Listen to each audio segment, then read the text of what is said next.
నమస్తే Telangana welcome to T news నేను మమత ముందుగా బులెటిన్ లో హెడ్లైన్స్ 9 నెలల్లో రేవంత్ తెచ్చిన అప్పు 35,000 కోట్లు కేవలం వారం రోజుల్లో 6,000 కోట్ల అప్పు కోటి ఎకరాలకు రైతు భరోసా కోత బడ్జెట్లో 15,000 కోట్లు మాత్రమే కేటాయింపు సుంకిశాల ప్రమాదాన్ని చిన్నదిగా చూపించే ప్రయత్నం చేస్తారా రాహుల్ గాంధీకి కేటీఆర్ సూటి ప్రశ్నలు కుక్కల దాడుల్లో మనుషులు చనిపోతున్నా చలనం లేదా నియంత్రణ చర్యలు తీసుకోవాలని హరీష్ రావు డిమాండ్ రేవంత్ టీం ఒప్పందాలపై కాంగ్రెస్ ఎన్ఆర్ఐల అభ్యంతరం అడ్రస్ లేని కంపెనీలతో ఒప్పందాలు చేసుకోవడంపై ఆగ్రహం అదానికి చెందిన కంపెనీలో సెబీ చైర్పర్సన్ భర్తకు వాటాలు మరో బాంబు పేల్చిన హిండెన్బర్గ్ పరిశోధనా సంస్థ అప్డేట్ చూస్తే పెట్టుబడి సాయం రైతు భరోసాలో భారీ కోతకు రంగం సిద్ధమైంది ఏటా సుమారు 1 కోటి ఎకరాలకు కోత పెట్టే దిశగా ప్రభుత్వం అడుగులేస్తోంది తాజా బడ్జెట్ కేటాయింపులే ఇందుకు సాక్ష్యంగా నిలిచాయి దాంతో దాదాపు 1 కోటి ఎకరాలు భరోసా నిధులకు దూరం కానున్నాయి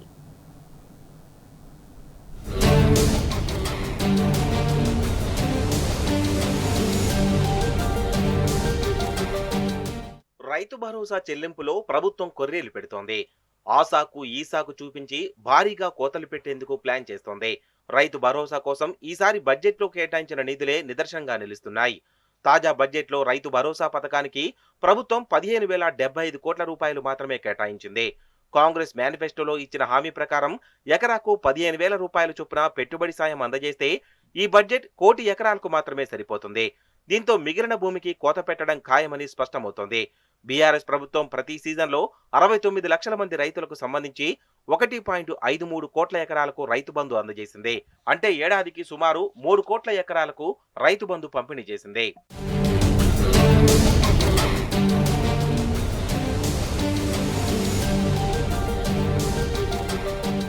బీఆర్ఎస్ ప్రభుత్వం సీజన్కు ఎకరానికి 5,000 రూపాయల చొప్పున ప్రతి ఏటా 15,000 కోట్ల రూపాయలు రైతుల ఖాతాల్లో ఎటువంటి పైరవీలు షరతులు లేకుండా జమ చేసింది కాంగ్రెస్ మేనిఫెస్టోలో ఈ మొత్తాన్ని సీజన్కు 7,500 రూపాయల చొప్పున ఏడాదికి 15,000 పెంచుతామని హామీ ఇచ్చింది ఈ లెక్కన ఒక్కో సీజన్కు 1.53 కోట్ల ఎకరాలకు రైతు భరోసా అందించేందుకు సుమారు 11,475 కోట్లు అంటే ఏడాదికి సుమారు 23,000 కోట్ల రూపాయలు అవసరం కానీ బడ్జెట్లో 15,000 కోట్ల రూపాయలు మాత్రమే కేటాయించడం గమనార్హం ఈ లెక్కన ఏడాదికి 2 కోట్ల ఎకరాలకు మాత్రమే రైతు భరోసా పంపిణీ చేరుంది గతంతో పోలిస్తే ఏడాదికి 1 కోటి ఎకరాలకు కోత పెట్టనుంది దాంతో సీజన్కు 50 లక్షల ఎకరాలకు రైతు భరోసా వచ్చే అవకాశం లేకుండా పోతుంది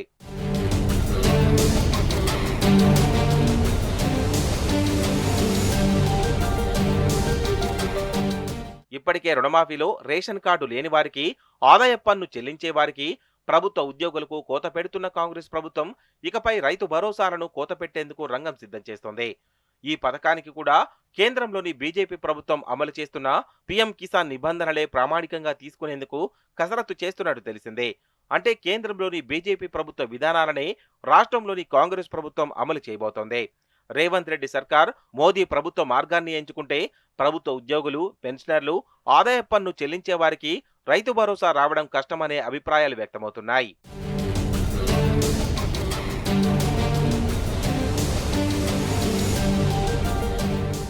అదేవిధంగా రైతు భరోసా భూమికి సీలింగ్ పెట్టాలని కూడా కాంగ్రెస్ ప్రభుత్వం భావిస్తోంది ప్రతి రైతుకు 5 ఎకరాలు లేదా 10 ఎకరాలు సీలింగ్ విధించే అంశంపై ఆలోచన చేస్తోంది ఈ నిబంధనలు అమలు చేస్తే మరింత మందికి రైతు భరోసాలో కోత పడడం ఖాయం కోతలపై ఇప్పటికే ప్రభుత్వం సబ్ కమిటీని ఏర్పాటు చేసి జిల్లాల్లో రైతుల నుంచి అభిప్రాయాలు సేకరిస్తోంది ఈ కమిటీ నివేదిక ఆధారంగా అసెంబ్లీలో చర్చించిన తర్వాత రైతు భరోసా అమలు చేస్తామని ముఖ్యమంత్రి మంత్రులు చెబుతున్నారు మొన్నటి వరకు జరిగిన అసెంబ్లీ సమావేశాల్లో రైతు భరోసాపై కమిటీ ఎటువంటి నివేదిక అందించలేదు దీనికి తోడు ప్రభుత్వం కూడా ఇప్పటి వరకు ఎలాంటి స్పష్టత ఇవ్వకపోవడంతో ప్రజల్లో అనుమానాలు పెరుగుతున్నాయి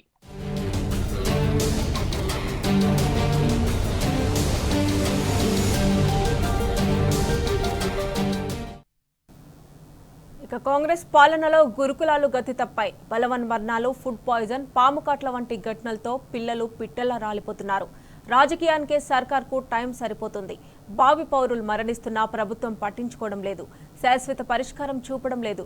రెసిడెన్షియల్ స్కూళ్లను ఎత్తివేసే కుట్రలో భాగంగానే నిర్లక్ష్యం చూపిస్తోందన్న విమర్శలు వెల్లువెత్తుతున్నాయి.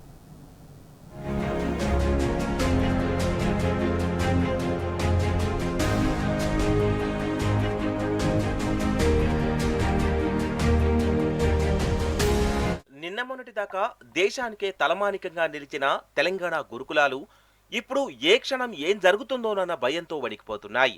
ఫుడ్ పాయిజన్, విద్యార్థుల ఆత్మహత్యలు, అనుమానాస్పద మరణాలు, పాముకాట్లు, ఎలుక కాట్లతో పిల్లలు దవాఖానాలు పాలు కావడం, పరిస్థితి విషమించి పిట్టల్లా రాలిపోవడం ఇటీవల కొంతకాలంగా ఆందోళన కలిగిస్తుంది. Social welfare, minority, BC, ST గురుకులాలు దేనిలో చూసినా ఇదే పరిస్థితి కనిపిస్తోంది. ఘటన జరిగిన వెంటనే హడావిడి చేయడం, తూతూ మంత్రంగా ఎంక్వైరీ కమిటీలు వేయడం, కంటి తుడుపుగా వార్డెన్నో, ప్రిన్సిపల్నో సస్పెండ్ చేసి చేతులు దులుపుకోవడం పరిపాటిగా మారింది. అంతే తప్ప కారణాలేంటి, ఎందుకు ఇలాంటి ఘటనలు పునరావృతమవుతున్నాయి, కారకులెవరు, పరిష్కార మార్గాలేంటి అన్న అంశాలపై ఇటు ఉన్నతాధికారులు గాని అటు సర్కారు గాని దృష్టి సారించకపోవడంపై విమర్శలు వెల్లువెత్తుతున్నాయి. వరుస ఘటనలపై ఇప్పటికీ బీసీ సంక్షేమ శాఖ మంత్రి ఉన్నా సమీక్ష కూడా నిర్వహించలేదంటే ప్రభుత్వ పర్యవేక్షణ ఎలా ఉందో తేటతెల్లమవుతోంది. ఎస్సీ, ఎస్టీ, మైనారిటీ శాఖలకు మంత్రి దిక్కులేక వాటి పరిస్థితి అగమ్య గోచరంగా తయారైంది.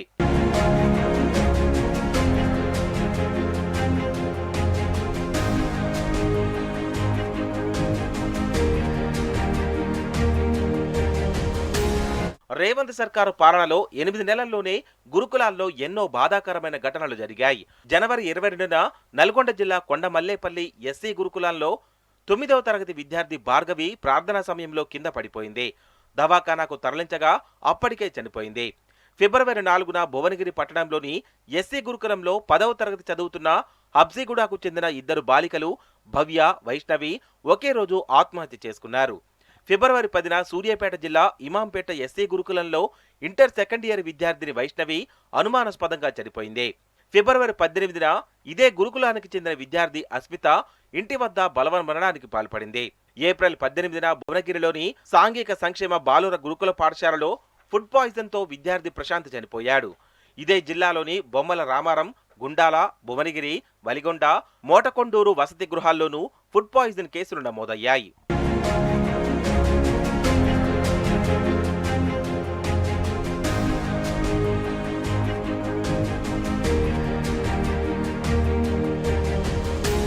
జూలై 12న కొత్తగూడెం జిల్లాలోని ఎస్సీ గురుకుల పాఠశాలలో సుజాతానగర్ మండలం గరీబ్పేటకు చెందిన 5వ తరగతి విద్యార్థి బుర్రలిడియా జ్వరంతో ఇంటికి వెళ్ళింది.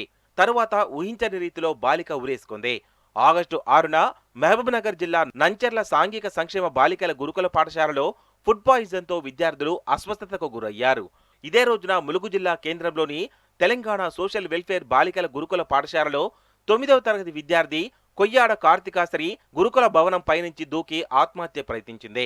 ఆగస్టు 8న జగిత్యాల జిల్లా పెద్దాపూర్ గురుకుల పాఠశాలలో 6వ తరగతి విద్యార్థి అడ్మాల అనిరుద్ చనిపోయాడు. అదే తరగతికి చెందిన విద్యార్థులు హేమంత్, మొండి మోక్షిత్ అస్వస్థతకు గురయ్యారు.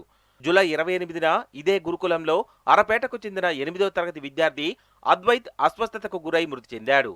గురుకులాల్లో వరుసగా చోటు చేసుకుంటున్న ఫుడ్ పాయిజన్ ఘటనలకు నాసిరకం సరుకులే కారణమని విద్యార్థి సంఘాలు మండిపడుతున్నాయి. ప్రభుత్వం డైట్ ఛార్జీలను పెంచి ఇవ్వకపోవడంతో కాంట్రాక్టర్లు నాణ్యత లేని సరుకులనే సరఫరా చేస్తున్నారని చెప్తున్నారు. ఎక్కడా మెనూ పాటించడం లేదంటున్నారు. ఫలితంగానే గురుకులాల్లో ఫుడ్ పాయిజన్ ఘటనలు తరచూ జరుగుతున్నాయని భావిస్తున్నారు.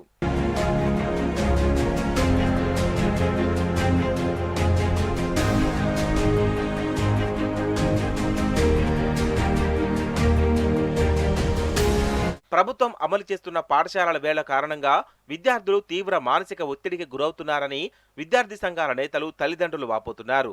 సాధారణంగా గురుకుల విద్యార్థుల దినచర్య ఉదయం 5 గంటలకు మొదలవుతుంది.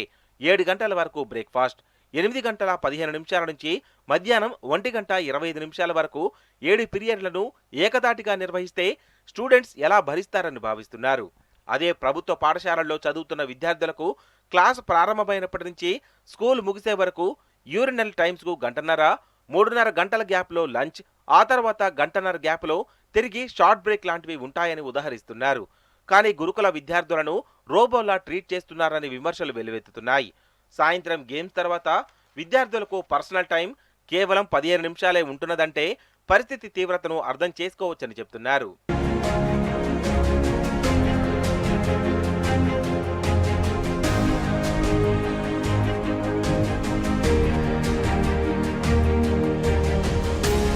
రాష్ట్ర వ్యాప్తంగా గురుకులాల్లో వరుస ఘటనలు చోటు చేసుకుంటున్నా ప్రభుత్వం ఏమాత్రం పట్టించుకోవడం లేదని విద్యార్థి సంఘాలు, విపక్షాలు మండిపడుతున్నాయి.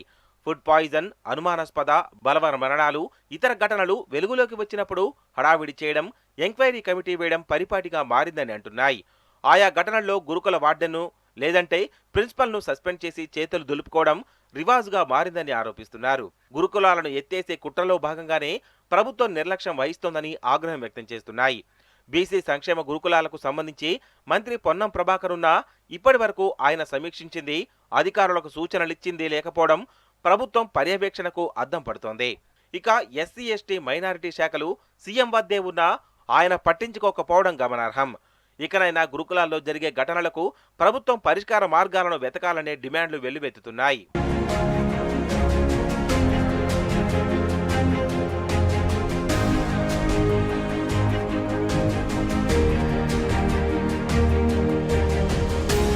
గురుకుల సిబ్బంది పర్యవేక్షణ లోపం కూడా వరుస ఘటనలకు కారణమని విద్యార్థి సంఘాలు ఆరోపిస్తున్నాయి. పని ఒత్తిడి కారణంగానే పర్యవేక్షణపై దృష్టి పెట్టడం లేదని గురుకుల ఉపాధ్యాయులు సైతం వాపోతున్నారు. మార్చిన పని వేళలతో చాలా మంది మానసికంగా కుంగిపోతున్నారని, అందుకే విద్యార్థులపై దృష్టి పెట్టడం లేదని పలువురు ఉద్యోగులు బాహాటంగానే చెబుతున్నారు. గురుకుల ఉపాధ్యాయుడికి పాఠాలు చెప్పడం ఒకటే కాకుండా dining, water duty, sanitary duty, kitchen inspection, ATP rotation, study hours, కూరగాయలు కొలతలతో ఇవ్వడం, రాయడం లాంటి అనేక బోధనేతర విధులతోనే నిత్యం సతమతం అవుతున్నాయని, వృత్తికి తాము చేసే పనికి సంబంధమే లేదని చెప్తున్నారు. తాము కూడా మానసికంగా తీవ్ర ఒత్తిడికి గురవుతున్నామని టీచర్లు చెప్తున్నారు. అటు గురుకుల పాఠశాలల్లో అమలు చేస్తున్న పని వేళలు పూర్తిగా మార్చాలని సంక్షేమ గురుకుల ఉపాధ్యాయ ఉద్యోగుల సంఘం డిమాండ్ చేసింది. ఉపాధ్యాయులు తీవ్ర ఒత్తిడికి గురవడం, దాని ప్రభావం విద్యార్థులపైన పడుతుందంటున్నారు. టీచర్లు, స్టూడెంట్స్ మధ్య ఆహ్లాదకర వాతావరణం నెలకొల్పాలంటే ఉపాధ్యాయుల్లో ఒత్తిడిని తగ్గించాలని, ఆ దిశగా ప్రభుత్వ సత్వరమే చర్యలు చేపట్టాలని డిమాండ్ చేస్తున్నారు.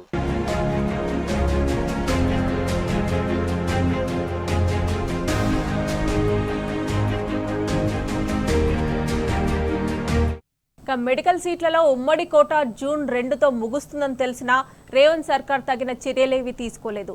Kaloji health varsity VC alert చేస్తూ లేఖ రాసినా సర్కార్ స్పందించలేదు. పొరుగు రాష్ట్రం ఏపీ స్థానికతను నిర్ధారిస్తూ జీవో తెచ్చినా మన ప్రభుత్వం అప్రమత్తం కాలేదు. తీరా అడ్మిషన్లు ముంచుకు రాగానే అప్పుడు మేల్కొన్నది. అప్పటికప్పుడు ఆగమేఘాలపై ఉత్తర్వులు తెచ్చింది. స్థానికతను నిర్ధారించే నిబంధనను మార్పు చేస్తూ తెచ్చిన జీవో 33తో విద్యార్థులకు తీరని నష్టం జరిగింది.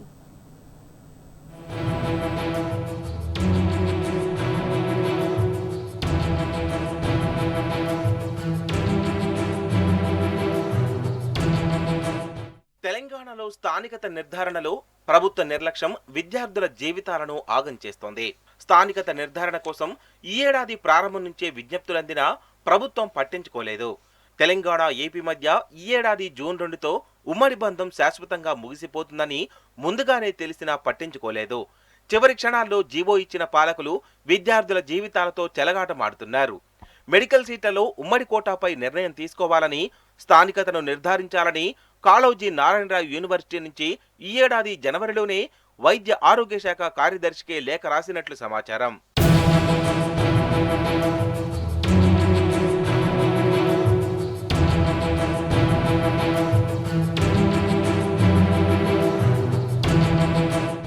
సాంకేతిక విద్యాశాఖ సహా వివిధ యూనివర్సిటీల నుంచి ప్రభుత్వానికి ఇలాంటి విజ్ఞప్తులే అందినా పక్కన పెట్టినట్లు విశ్వసనీయ వర్గాలు తెలిపాయి. ఇంజనీరింగ్ ప్రవేశాల సమయంలోనూ ఉమ్మడి కోటాపై తర్జన భర్జన జరిగింది. అయితే జూన్ 2కు ముందు అడ్మిషన్ల ప్రక్రియ చేపట్టడంతో ఉమ్మడి కోటా కొనసాగించాల్సి వచ్చింది. మెడికల్ సీట్లపై మాత్రం ప్రభుత్వం మేనమేషాలు లెక్కించింది. యూనివర్సిటీ నుంచి ఎన్నిసార్లు విజ్ఞప్తులందినా వైద్య ఆరోగ్య శాఖ నిర్ణయం తీసుకోలేదు. చివరికి తప్పని పరిస్థితుల్లో జూలై 19న తూతూ మంత్రంగా జీవో ఇచ్చి చేతులు దులుపుకుంది. విమర్శలు వస్తాయన్న భయంతో ఆ జీవోను కూడా బహిర్గతం చేయకుండా రహస్యంగా ఉంచింది. 2 వారాల తర్వాత నోటిఫికేషన్తో పాటు విడుదల చేసింది. మరుసటి రోజు నుంచి రిజిస్ట్రేషన్లు చేసుకోవాల్సి ఉండడంతో పెద్దగా పట్టించుకోరని ప్రభుత్వం భావించగా పరిస్థితి తలకిందులైంది. ఇప్పటికైనా ప్రభుత్వం స్పందించి జీవో 33లో మార్పులు చేయడంతో పాటు భవిష్యత్తులో మళ్లీ సమస్య రాకుండా సమగ్ర అధ్యయనం జరిపి స్థానికతను నిర్ధారించాలని కోరుతున్నారు.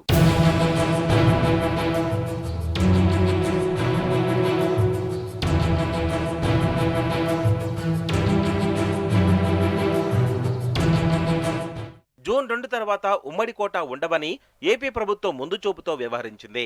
విద్యా సంస్థల్లో ప్రవేశాలకు స్థానికత, రిజర్వేషన్లపై అధ్యయనం చేసేందుకు ఈ ఏడాది ఫిబ్రవరిలోనే ప్రత్యేక కమిటీని నియమించింది. ప్రభుత్వ ప్రధాన కార్యదర్శి చైర్మన్ గా 8 మంది ఉన్నతాధికారులు, అడ్మిషన్ల రంగంలో నిపుణులు ఒకరిని సభ్యులుగా కమిటీని ఏర్పాటు చేసింది. స్థానికత, ఉమ్మడి కోటా అంశంపై నిపుణులు, విద్యార్థులు, అసోసియేషన్ల నుంచి అభిప్రాయాలు తీసుకొని నివేదిక సమర్పించాలని ఆదేశించింది. కమిటీ ఇచ్చిన నివేదిక ఆధారంగా ప్రస్తుతం ఆంధ్రప్రదేశ్లో స్థానికతను నిర్ధారించారు.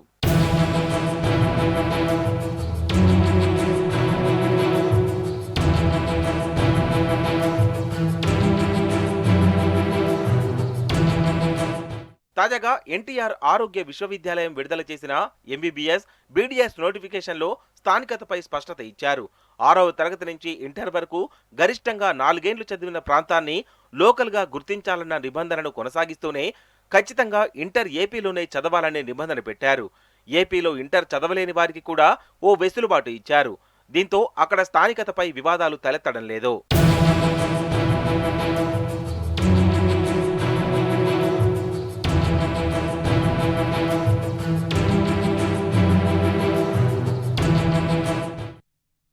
సుంకిసేల ప్రమాదంపై రాహుల్ గాంధీకి సూటి ప్రశ్నలు సంధించారు బీఆర్ఎస్ వర్కింగ్ ప్రెసిడెంట్ కేటీఆర్.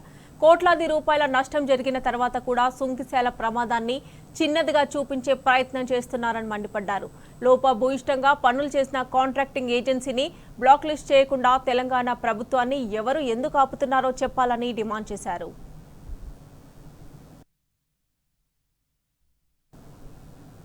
మొత్తం వ్యవహారంపై హైకోర్టు సిట్టింగ్ జడ్జితో విచారణ జరిపించేందుకు ఎందుకు వెనుకంజ వేస్తున్నారని కేటీఆర్ నిలదీశారు. రాష్ట్రంలోని అధికార కాంగ్రెస్ పార్టీ ఈ మొత్తం ప్రమాదాన్ని చిన్నదిగా కప్పిపుచ్చే ప్రయత్నం ఎందుకు చేస్తోందని ప్రశ్నించారు. దీనికి బాధ్యులెవరో చెప్పాలని రాహుల్ గాంధీని డిమాండ్ చేశారు కేటీఆర్.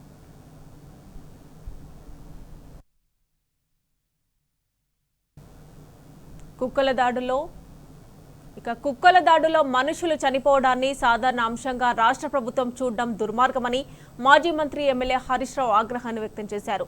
రాష్ట్రంలో వీధి కుక్కల దాడులు విపరీతంగా పెరిగిపోతున్నా ప్రభుత్వం కనీస చర్యలు తీసుకోకపోవడం అత్యంత దారుణమన్నారు. హృదయ విదారక ఘటనలు జరుగుతున్నా ప్రభుత్వం చెల్లించకపోవడం అమానవీయమన్నారు.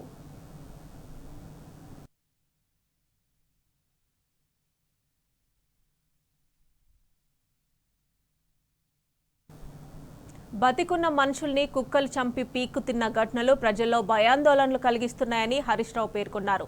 చిన్నారులపై కూడా కుక్కల దాడులు నిత్యకృత్యమయ్యాయన్నారు. హైకోర్టు పలుమార్లు హెచ్చరించినా రాష్ట్ర ప్రభుత్వం మొద్దు నిద్ర వీడడం లేదని హరీష్ రావు ఆగ్రహాన్ని వ్యక్తం చేశారు.